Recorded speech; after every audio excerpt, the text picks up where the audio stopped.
Welcome to your Devil's Advocate. It's Friday evening. Thank you for joining us. You may not recognize this face, this younger, more handsome face with a fuller head of hair. Our regular host, John Caldera, is still not back. This is Ben DeGrow from the Independence Institute. So glad you could join us. We're going to have an all-education episode. Coming up next, we're going to talk about fairer funding for schools, a local fight here in Colorado, and why some groups might oppose that, some might support that. But for now, we have Brittany Corona from the Friedman Foundation for Educational Choice to talk about just that. Yeah. Educational choice. Welcome to the program. Well, thank you for having me, Ben. So just so our viewers can get to know you a little bit better, you do have a Colorado connection, even though you're not right now located in Colorado. Yeah, and I'm not actually from Colorado originally. I'm from Tucson, Arizona, but I went to school here in Colorado at Colorado Christian University, and I consider Colorado home before any other state, so it's always nice to be home back in the Rocky Mountains. Colorado is a magnet. It draws it draws people here for a good reason, and one reason we'd like to see to draw more people here is more school choice. Indeed. In particular, the idea of school choice is kind of growing and expanding nationwide, and that's what you guys focus on at the Friedman Foundation. So tell our viewers a little bit more about what the Friedman Foundation is and what your mission is about. Sure. So we're a foundation, we're a legacy foundation of Milton Friedman, the Nobel Prize-winning economist, and it was founded around 1996. And back in 1955, Milton Friedman put out an essay about vouchers and this big idea, pie-in-the-sky idea, that what if we could create an education system where parents were able to use their share of the per-pupil expenditure to be able to send their child to a school of their choice, fitting the child's needs, educational needs, to the correct educational experience. So you're saying a radical idea when he put this out, well, 60 years ago now, I guess. Parents directing the funds and choosing the school for their kids seems like a radical idea. It was a radical idea. It was a radical idea then. It's still a radical idea now. And even in context, so you have Milton Friedman putting this idea out in 1955, and then you have the federal government swoop in 1965 with Elementary and Secondary Education Act, then becomes No Child Left Behind, this massive centralization. But in the 90s is when you really saw school choice start to kick off with its first program, the Milwaukee Scholarship Program. Yeah, it wasn't that long ago that we talked about school choice. You even used the V word, as we like to call it, vouchers. In some right. circles, that's a little controversial, but school choice programs, it wasn't that long ago when we could point at the one or two or three programs that were the ones we could look at, but now, here we are, more than 20 years later, school choice has exploded. So give our viewers this kind of a sense of what the landscape looks like. How many states is this in? How many kids are getting things like vouchers or have school choice? Right. So like you pointed out, we're still a fairly young movement if we started in the 90s, but yet we have 58 school choice programs, private school choice 58. programs. 58 now. As of just a couple weeks ago, we had a radical one that we can talk about, Nevada's Universal Education Savings Account. So 58 programs in 28 states in the District of Columbia now have choice. That's roughly 350,000 students across the nation right now. 350,000, now that's still, when you look at the big numbers, that's kind of a drop in the bucket, but when it comes to school choice, we're kind of, the trend line's going up, and this last year particularly, you said 58 programs, how many of those are, we've got some new programs going on. What did it look like this year, as far as new programs? Well, this year, especially since 2011, my home state of Arizona hatched a radical idea, an innovation from even the voucher idea, the V word, from Milton Friedman, that will allow parents to not only take the per-pupil expenditure that would have been spent on a child in a public school, but now to use those funds to fully customize their educational experience through private school tuition, online learning, tutoring, individual public school courses, textbooks, curricula, AP courses. In Arizona, students can even roll over unused funds from year to year and into a college savings account. And as of this year, now 5 states have ESAs. Well, I want to get back to talking about ESAs, because I think they really are exciting the cutting edge of school choice. But I wanted also, this being the devil's advocate. Of course. So a lot of times you engage in debates. I'm used to this. So we hear arguments like, oh, school choice. Oh, that sounds so nice, but are we taking money away from the public schools? And aren't these kids who are using these vouchers or tax credits or whatever, aren't they just, you're creaming the top of the students off and leaving all the harder to educate students behind. But that's not, is that really what's going on? No, that's not what's going on at all. And I like to see school choice as really a redefinition of how we understand public education, publicly funded education, because the funds that children are taking are only the state expenditure, which is only a fraction of the federal and local funds to be able to go to a school of their choice. And if you can think in those terms, you're putting the needs of a child first. They're still getting educated. So schooling and the financing of education versus the delivery of services are separated through school choice. And that's where the radical idea is. It's redefining the very idea of publicly funded education. Wow, so here again, we come back to this argument that the government, education is an option, but the government's not directing where the child attends.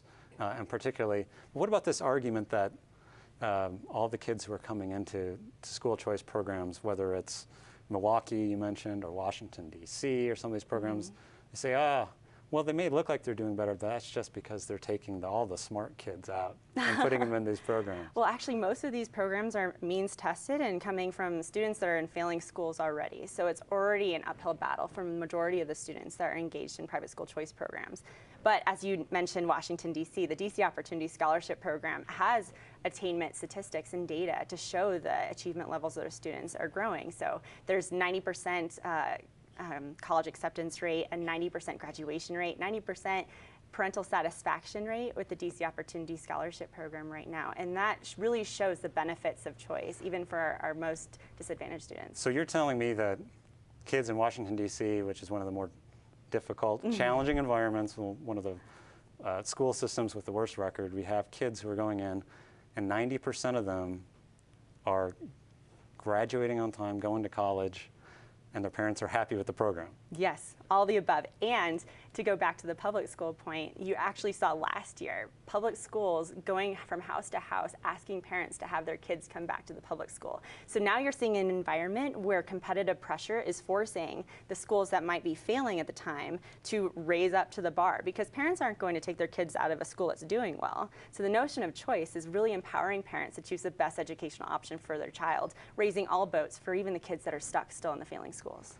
Competition and the free market sounds a little bit like Milton Friedman may have known what he was talking about 60 years ago when he wrote about vouchers. Right. So we like to say Milton knew more than he knew in the idea that he even conjectures this idea of a partial voucher, which would allow parents this customization component. And that's exactly what you see now with the radical education savings account measure that hatched in Arizona in 2011. Yeah, so that's the direction I wanted to go with the rest of our conversation. So wonderful.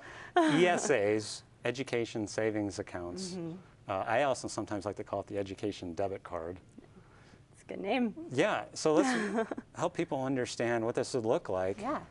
For if you're a parent in Nevada, and why Nevada is so radical in this way, and what they're doing, and why that's such a big breakthrough for school choice. Right. So ESA and the lineage of ESA started in Arizona, like I mentioned. There's now 5 programs around the country. Just 3 of them happened within the last 2 months, which is amazing. So now you have Arizona, Florida, Mississippi, Tennessee, and now Nevada. Each of these ESA programs are different in the mechanics, and the students are allowed to access them.